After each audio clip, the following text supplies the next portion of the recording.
আমাদের ওস্তাদরা বলেন যে মুসলিম উম্মাহ, আমাদের ওস্তাদরা বলেন যে মুসলিম উম্মাহ খাবার টেবিলে হেরে গেছে সে কখনো জিহাদের মাঠে জিততে পারবে না। বুঝতে পারেননি? বুঝতে পারলাম না মনে হয়। যারা খাবারের টেবিলেই হেরে গেছে, এখানেই তো আপনি সুন্নাহভাবে খাইতে পারতেছেন না, প্রবৃত্তির কাছে হেরে গেলেন, গপ গপ গপ গপ করে খাচ্ছি 7 পেট ভর্তি করে। এখানে তো খাবারের সামনে হেরে গেলাম, প্রবৃত্তির সামনে। সে আবার কাফেরদের সাথে জিতবে কেমনে? জিতবে আগে নিজের প্রবৃত্তির উপর জিহাদে তো জিততে হবে। আমার মন চাচ্ছে না করি, করবো না, এটার নাম জিহাদ, এটাও জিহাদ। মন চাচ্ছে সুদ খাই একটু, খাবো না, এটার নাম কি? জিহাদ। মন চাচ্ছে নামাজ না পড়ি, ঘুমায় থাকি, মন চাচ্ছে না, মন বলতেছে ঘুমাই ঘুমাই ঘুমাই, কিন্তু নামাজ পড়তে হবে।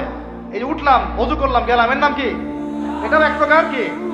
বরং নফসের সাথে জিহাদটা অনেক বড় জিহাদ বলা হয়েছে, বলা হয় নাই? এটা মানুষকে শক্ত করবে।